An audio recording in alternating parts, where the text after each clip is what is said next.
اور تو چند قدم چل کر مسجد میں نہیں جاتا سجدہ بچانے کے لیے. بتا میرے بھائی کہ تو امام حسین کے ساتھ کھڑا ہے, کیا تو یزید کے ساتھ کھڑا ہے؟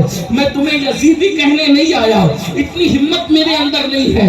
اللہ کرے تم سب حسینی ہو, تمہاری نسلیں حسینی رہے, لیکن ایک بات تو سچی ہے نا. اللہ اکبر بولو. یزید تو نماز مٹانا چاہتا تھا, یزید تو سجدہ مٹانا چاہتا تھا, یزید تو مسجدوں کو بند کرانا چاہتا تھا, یزید تو کلمے کو جو ہے وہ اس کی حقانیت کی آواز کو دبانا چاہتا تھا. میرے امام نے اللہ اکبر علی اکبر جیسا بیٹا قربان کیا. میری قوم کے جوانوں, اللہ تمہیں جب اولاد دے گا تو تمہیں پتا چلے گا کہ بیٹا کتنا قیمتی ہوتا ہے. جوان بیٹا اگر زور سے بائک چلا لے تو دل کی دھڑکنیں تیز ہو جاتی ہے, سفر میں دل نہیں لگتا, تقریر میں دل نہیں لگتا کہ میرا بچہ میرے سامنے تیزی سے بائک بھگا کر کے گیا تھا. سوچو جب بچے زور سے بائک بھگاتے ہیں تو باپ کا دل نہیں لگتا. امام حسین کے دل نے کیا کہا ہوگا؟ علی اکبر جیسا جوان مٹی میں قربان کر کے امام حسین نے عبادت بچائی, اسلام بچایا, دین بچایا. اب تم کس کے ساتھ کھڑے ہو؟ میرے بولے نوجوانوں, اتنے بولے مت بنو. اب نماز یزیدیت نہیں ہے, نماز حسینیت ہے. اب تم نماز نہیں پڑھتے تو تم حسینیت سے دور ہو. چاہے محرم کے 10 جلسے نہیں 100 جلسے کر لو, اگر تم نماز نہیں پڑھتے تو تم یزیدی نہیں ہو, لیکن یہ کردار کے اعتبار سے یزید کے ساتھ کھڑے ہو. اب بتاؤ میدان محشر میں تم یزید کے ساتھ اٹھو گے تو کیا رسول اللہ تمہاری شفاعت کریں گے؟ سیدہ فاطمہ تمہاری شفاعت کریں گی, امام حسن تمہاری شفاعت کریں گے, امام حسین تمہاری شفاعت کریں گے. اب میں تم سے پوچھتا ہوں, پھر 10 منٹ کا ٹائم کیوں نہیں نکالتے؟ آپ سردی میں اتنی بارش میں بھیگ بھیگ کر جلسہ سن رہے ہو نا, سجد کی تقریر سن رہے امام حسین کے حوالے سے. بولو جب 3 گھنٹہ بارش میں بھیگ سکتے ہو تو 10 منٹ اللہ کی نماز کے لیے نہیں نکال سکتے؟ صرف 10 منٹ کا ٹائم لگتا ہے. بنگال والوں, جس دن تم نماز کی طرف آؤ گے تمہاری روزی کا ٹینشن دور ہو جائے گا, رشتوں کا ٹینشن دور ہو جائے گا, بلاؤں کا ٹینشن دور ہو جائے گا, تکلیفوں کا ٹینشن دور ہو جائے گا, تم غربت کی چکی سے نکل جاؤ گے. ارے نادان, جس سجدے سے اللہ ملتا ہے اس سجدے میں کیا نہیں ملتا؟ اور ایک بات میں تمہیں بتاؤں, یزید شراب پیتے پیتے مرا ہے. توجہ, یزید شراب پیتے پیتے مرا ہے. حسین سجدہ کرتے کرتے دنیا سے گئے. حسین نے بتایا جو سجدہ کرتا ہے وہ میرا ہے, جو شراب پیتا ہے وہ یزید کا. یا حسین, یا حسین, یا حسین, یا حسین, یا حسین, یا حسین, یا حسین, یا حسین. بتاؤ اس میں کوئی شک ہے؟ امام حسین سجدے میں دنیا سے گئے, اس میں کوئی شک ہے؟ ارے ہندو بھی اگر امام حسین کی شان بیان کرتا ہے تو وہ بھی یہ کہتا ہے کہ امام حسین سجدے میں. عیسائی بھی اگر امام حسین کی اوپر تقریر کرتا ہے تو وہ کہتا ہے امام حسین سجدے میں ہے. سنی بھی کہتا ہے تو کہتا ہے امام حسین سجدے میں ہے. شیعہ بھی کہتا ہے تو بولتا ہے امام حسین سجدے میں ہے. وہابی بھی کہتا ہے تو بولتا ہے امام حسین. کسی کا اس میں اختلاف ہی نہیں ہے. کیوں؟ اگر مسجد میں سجدہ کرتے تو صرف مسلمان دیکھتا, دوسرے نہیں دیکھتے. حسین کا سجدہ وہاں کا ہوتا, چار احمد بھی دیکھ لے شیطان. یا حسین, یا حسین, یا حسین, یا حسین, یا حسین, یا حسین, یا حسین. عابدوں کا سجدہ مسجد میں ہے, عاشقوں کا سجدہ کربلا میں. اور وہ سجدہ کیا امام حسین نے, اور ہم آج سجدے سے دور ہیں. شربت حسینیت نہیں ہے صرف اس لیے کہ حسین پاک نے شربت بانٹا یا نہ بانٹا, اس کا کوئی ثبوت میرے پاس نہیں. توجہ, جائز ناجائز کی بحث نہیں کر رہا ہوں. الحمدللہ ہم تو بانٹتے ہیں, اور آپ کو بتاؤں ہم صرف 10 محرم کو نہیں, اللہ کا شکر ہے, ریاکاری کا نہیں, اللہ کا شکر, ہم 10 محرم 10 کے 10 دن بانٹتے ہیں. اور ایک بات یہ بھی آپ کو بتاؤں, ہم وہ لوگ ہیں بھائی 10ویں محرم کا شربت میں اپنے ہاتھ سے بناتا ہوں. الحمدللہ, اللہ کا شکر ہے. تو ہم شربت والے کی نہیں, بات میں کہنے کی جو کہہ رہا ہوں, امام حسین نے شربت بانٹا یا نہیں بانٹا اپنے نام پر، اس کا کوئی ثبوت میرے پاس نہیں، لیکن امام حسین نے سجدہ کیا، اس کے کروڑوں ثبوت میرے پاس موجود ہے۔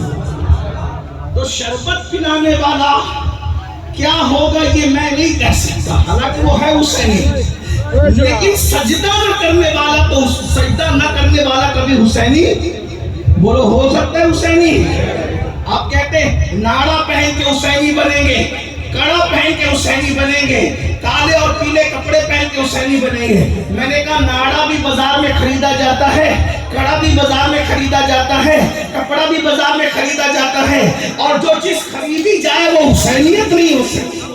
جو چیز خریدی جائے وہ حسینیت نہیں ہو سکتی، جو چیز بیچی جائے وہ حسینیت نہیں ہو سکتی۔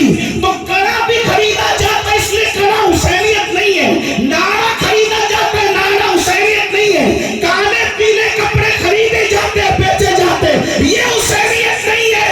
سجدہ نہ خریدا جاتا ہے نہ بیچا جاتا ہے، یہ حسینیت ہے۔ اس لیے اگر حسینی بننا ہے، قیامت کے دن امام حسین کے ساتھ اٹھنا ہے، تو تمہیں نماز پڑھنا پڑے گا، 10 منٹ کا وقت نکالنا پڑے گا، اور اگر ایسا نہیں کرو گے تو مرنے کے بعد پچھتاؤ گے۔ شاید اس قلندر بے نوا، اس توصیت مآب کے دربار کے فقیر کی آواز آپ کے کانوں میں گونجے، تم پچھتاؤ گے۔ مرنے کے بعد کہ ہم نے کسی فقیر کو بلایا تھا، اس کی بات پر عمل کر لیتے تو آج یزید کے ساتھ اٹھنا نہ پڑتا، امام حسین کا دامن نصیب ہو جاتا۔ اور یاد رکھنا، اللہ اکبر، نماز سے دور بھاگنے والوں، ناپاک کھڑے رہنے والوں، پیشاب کرنے کے بعد پانی استعمال نہ کرنے والوں، کھڑے کھڑے پیشاب کرنے والوں، عورتوں پر پاپ کی نظر ڈالنے والوں، گندے اور شہوانی گانے سننے والوں، یاد رکھنا جوا کھیلنے والوں، موبائل پر گیم کھیلنے والوں، اس میں سے کوئی کام حسینیت نہیں ہے۔ اللہ آپ جانتے ہیں ہمیں 10 منٹ مل جاتا ہے تو گیم کھیلنے بیٹھ جاتے ہیں، ہمیں گھنٹہ مل جاتا ہے گیم کھیلنے بیٹھ جاتے ہیں، گندی پکچریں دیکھنے بیٹھ جاتے ہیں۔ آپ کو پتا ہے کربلا 55 سے سن رہے ہو، کربلا سے سیکھا کیا ہے؟ صرف نام کھٹائیاں لینے کے لیے کربلا سیکھی، صرف شیرنی کھانے کے لیے کربلا کے جلسے میں گئے، یا صرف اللہ اکبر دل بہلانے کے لیے کربلا کے جلسے میں گئے؟ مولانا کیا بولتے ہیں ذرا دیکھیں گے، سنو کربلا کیا ہے۔ 90 محرم کو جب یزیدیوں نے کہا ہم جنگ کریں گے، امام نے کہا نہیں، جنگ کرنے کے لیے تو ہم پیدا ہی ہوئے، ہمیں پالا ہی گیا تھا کربلا کے لیے، ہمیں پالا ہی گیا تھا کربلا کے لیے۔ نبی نے اپنے شہزادے امام حسین کو پالا ہی کربلا کے لیے، کہا ایک ایک رات ہم پہ پہاڑ جیسی گزری، ہم تو انتظار کر رہے تھے کہ کب کربلا آئے۔ اور ایک بات آپ کو بتاؤں، کربلا کیا ہے؟ توجہ، بتا دو کربلا کیا ہے؟ ہاں یہ بتانے کی چیز نہیں ہے، لیکن میں ہمت کروں، یہ بات قلندروں کے بیچ کہنے کی ہے، یہ صوفیوں کے بیچ کہنے کی ہے، یہ بات جو لوگ بہت اللہ نے جن کو ظاہری باطنی علوم کے خزانے دے ان کے پاس کہنے کی ہے، لیکن میں جلسے میں ہمت کر کے کہہ دے رہا ہوں، جو سمجھے وہ سمجھے، جو نہیں سمجھے اللہ کرے نہ سمجھے۔ لیکن توجہ کریں، غور کیجیے، کربلا وہ ہے جب تک وہاں امام حسین نہیں پہنچے تھے، وہ کرب بھی تھی اور بلا بھی تھی۔ توجہ، یاد رکھنا، یہ بات میں خانقاہ میں کہتا تو کوئی چپ نہیں رہتا، بہت بڑی بات میں نے کہی، لیکن بہرحال جا کر جب عمر بڑی ہوگی تو تمہاری اللہ تمہیں نوازے گا تو تمہیں سمجھ جائے گا کہ قادری فقیر نے بات کتنی بڑی ہے۔ جب تک امام حسین نے پیر نہیں رکھا تھا، وہ کرب بھی تھی اور بلا بھی، کرب اور بلا دونوں، مصیبت اور بلا۔ توجہ، امام حسین کا قدم کتنا قیمتی تھا کہ جب امام حسین کربلا میں گئے تو 1,24,000 کم و بیش انبیاء کی روحیں حسین کی آنے کی وجہ سے سب آ گئی۔ توجہ بہت بڑی بات ہے، غور کرنا۔ آپ میں ایک ایک چیز کا ثبوت رکھتا ہوں اس پر۔ کم و بیش 1,24,000 نبیوں کی روحیں کہاں آ گئی؟ جہاں کرب تھا اور بلا تھا۔ اب وہاں نہ بلا نہ کرب، اس لیے کہ تاجدار کرب و بلا آ گئے۔ تو امام حسین کیسا بادشاہ ہے کہ وہاں پہنچے تو کرب بھاگ گیا، بلا بھاگ گئی، اور کتنی روحیں آ گئی؟